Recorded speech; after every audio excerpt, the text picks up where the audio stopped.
Guys, আমার নাম Sourav. Welcome to my YouTube channel. অনেক দিন ভিডিও দিতে পারিনি, শরীরটা একটু খারাপ ছিল, তাই জন্য আর কলকাতায় কাজে যাচ্ছিলাম না। এই কদিন 4-5 দিন ছুটি নিয়েছিলাম। তো আজকে সকালে যাব ভেবেছিলাম, তো বাড়ি থেকে বারণ করলো, তাই জন্য গেলাম না।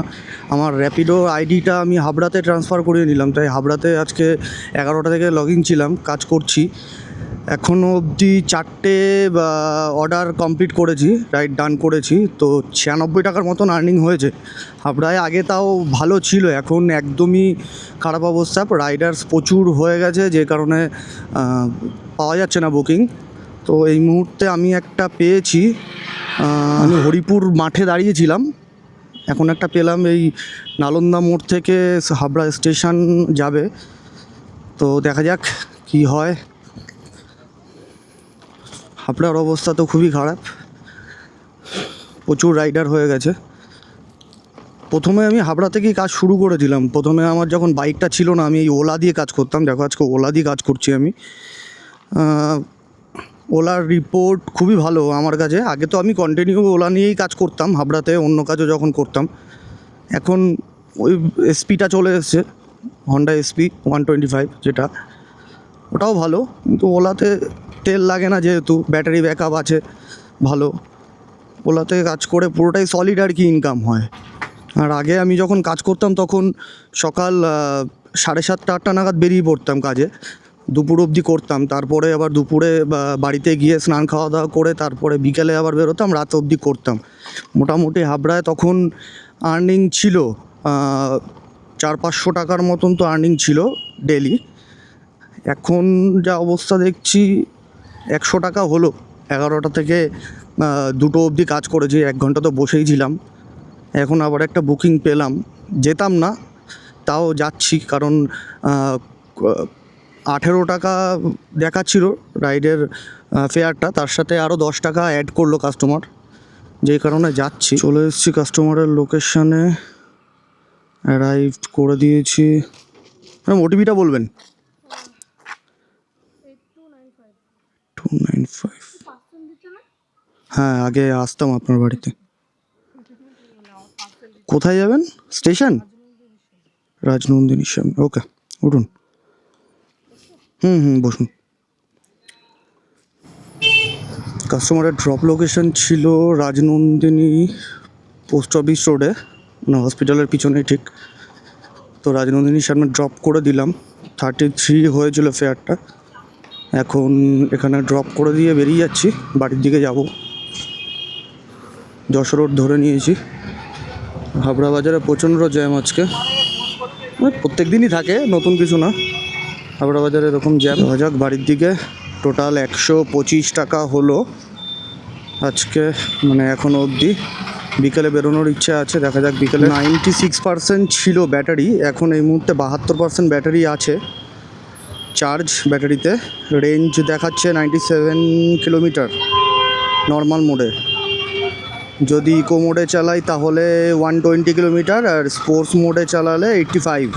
তো নর্মালেই চলে যায়, স্পোর্টসে লাগে না খুব একটা। 1 নম্বর গেট অবধি জ্যাম থাকে, মানে 1 নম্বর গেট থেকে শুরু করে একদম নগরুকরা মোড় অবধি ফাটাফাটি জ্যাম, তারপরে আস্তে আস্তে আবার ফাঁকা হয়। চলে এসেছি বাড়ির গলির মুখে। এখন বাড়িতে যাব, 1 ঘন্টার মতো রেস্ট করব, দেন বিকেলে বেরোবো। দেখা যাক বিকেলে কত কি হয়।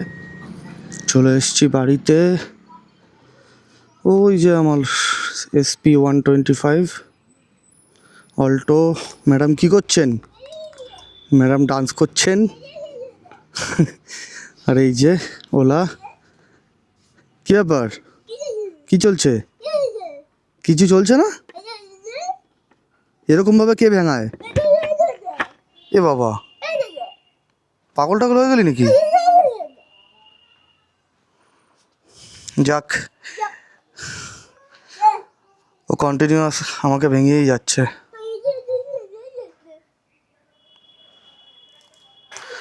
ঠিক আছে, আবার বিকেলে ভিডিও হবে, দেখা যাক। সন্ধে হয়ে গেছে, আমি এখন জিরাট রোডে।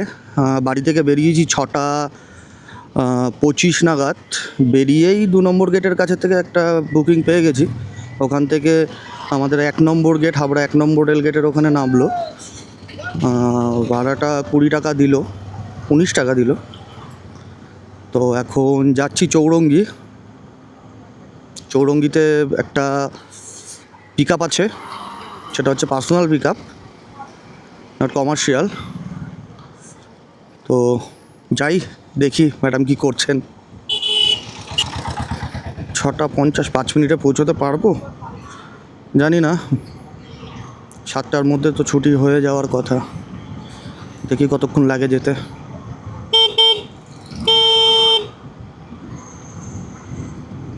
ঠান্ডা এখানে একদমই নেই, সেরকম ঠান্ডা লাগছে না। আমি জাস্ট একটা হালকা জ্যাকেট পরে আছি, উইন্ডজেটার টাইপের, পাতলা, তাও সামনেটা খোলা আছে।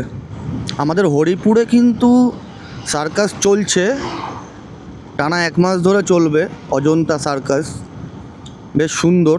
আমি যাবো করে আর যাওয়া হয়ে ওঠেনি। পার্কিং দেখেই বোঝা যাচ্ছে কত বাইক গাড়ি সব পার্ক করা আছে, মানে ভালোই ভিড় হচ্ছে। তো ছোটোবেলায় আমি গেছিলাম 1-2বার সার্কাস দেখতে, কিন্তু সেই এই হরিপুরেই হতো। সেই আগের সার্কাসের মতন সার্কাস কিন্তু এখন আর নেই। মানে আগের যে পশুদের নিয়ে যেই সার্কাসগুলো করতো, বাঘ, হাতি, এইসব নিয়ে এখন টোটালি বন্ধ আছে। ওগুলো নিয়ে এখন আর সার্কাস দেখানো যাবে না।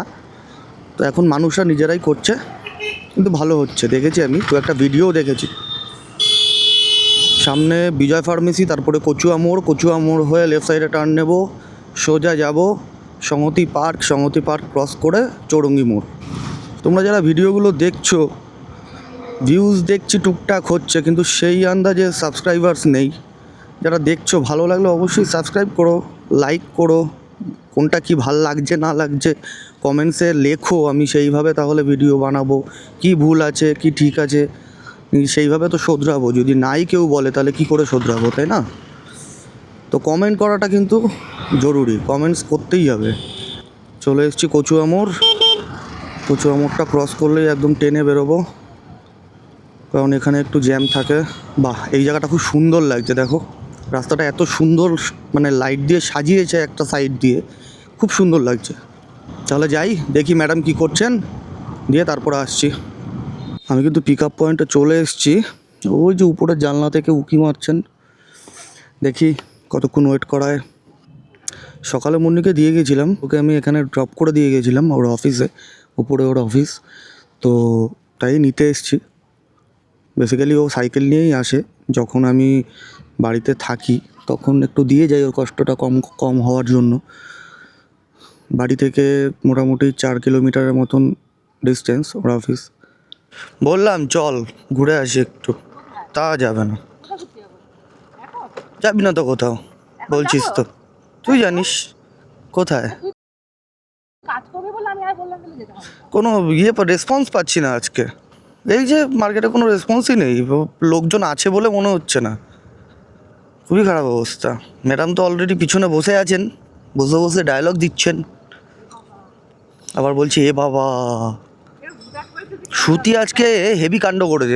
আমি দুপুরবেলা বাড়ি ঢুকেছি, দেখিও দাঁড়িয়ে আছে। আমার তো এরকম ক্যামেরা সেট আপ করা পুরো, আমি এইভাবে ঢুকেছি। ও দেখি কি বাইরে আমার গাড়ি অল্টোর ওই পাশে দাঁড়িয়ে, আমিও ঢুকলাম। ঢুকে আমি শুধু বলছি, কী রে কী করছিস, কী চলছে? ওদিকে আমাকে ভেঙাচ্ছে আর নাচছে। আমি কন্টিনিউয়াসলি জিজ্ঞাসা করে গেলাম, ও ভেঙালো আর নেচেই গেল। তারপরে ওকে আমি বললাম কাজটা ঠিক করলি না, ও তাও আমাকে ভেঙালো। তারপরে বললাম, দেখ ভিডিওতে আমি সব রেকর্ডিং করেছি, এটা আমি ছাড়বো। তারপরে দেখি কান্নাকাটি, আমার কেন ভিডিও রেকর্ডিং করেছো, আমি ভালো করেছি, তুই ভেঙাবি, আমি রেকর্ডিং করবো না। বাড়ি যাবে এখন, বাড়ি গিয়ে কী করবি আমি সেটাই ভাবছি। দেখি এখন 7টা বাজে, কোনো সেরকম দেখ আমার অন করা, তো তাও তো কোনো বুকিং ঢুকছে না। তাহলে ফালতু আমি হাবড়ায় আইডিটা ট্রান্সফার করালাম। নেক্সট মান্থ এই একটা সপ্তাহে আমি দম বন্ধ হয়ে মরে যাবো হাবড়ায় থাকলে। আগে তো তাও হাবড়ায় টুকটাক হতো, এখন কিছুই নেই। ঠিক আছে রাইডার্স বেশি হয়েছে বুঝতে পারছি, ভাড়া তো বাজবে।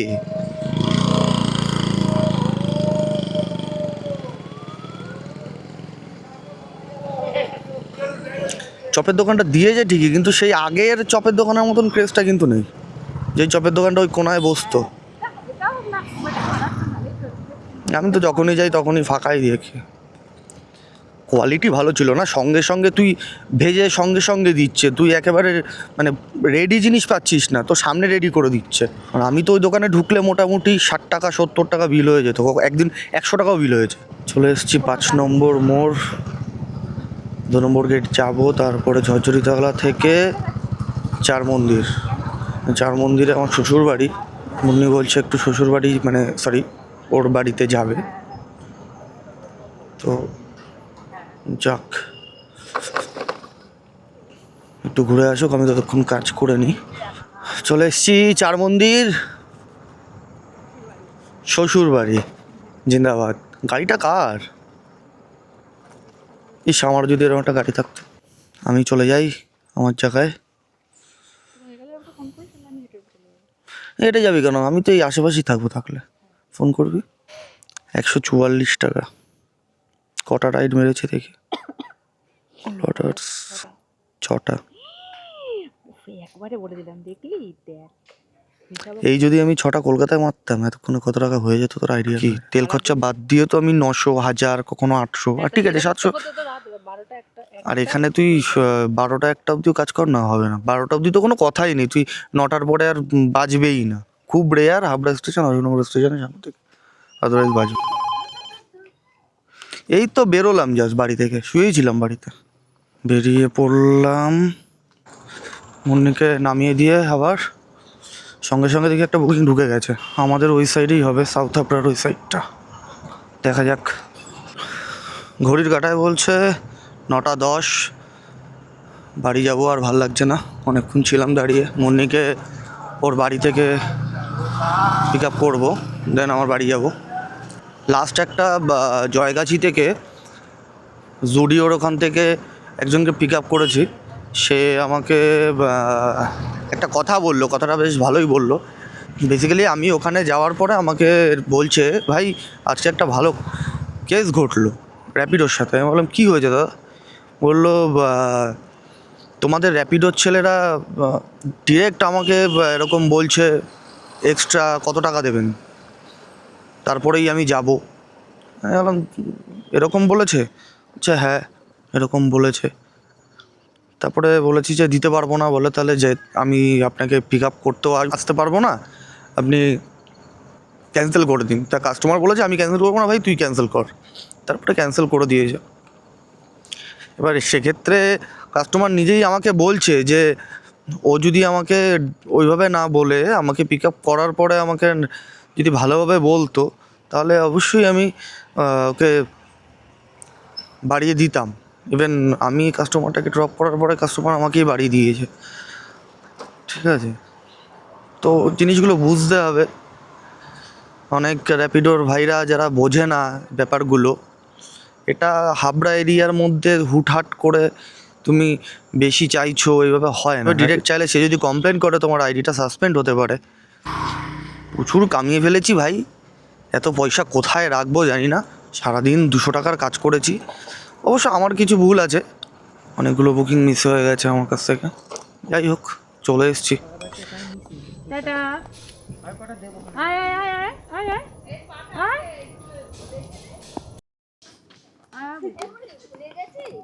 না ভালো আছো?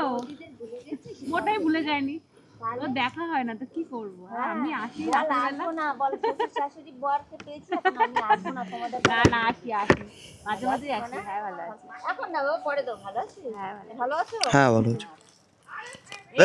বউকে নিয়ে বেরিয়ে পড়লাম, বাড়ি যাবো তাই তো? না না অন কি অ্যাপ, না অ্যাপটা বন্ধ করে দিস। কি করবো অন করে রেখে? ওই ঢুকলাম যখন ঘরে।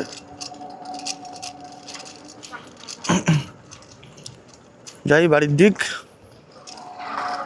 রাস্তাঘাটে কুকুরগুলো এমনভাবে শুয়ে থাকে, কলকাতায় একটা কুকুর দেখতে পাই না রাস্তায়। গলিগালাতে ঢুকলে তারপরে 2-4টা মানে খুব রেয়ার দেখা যায়।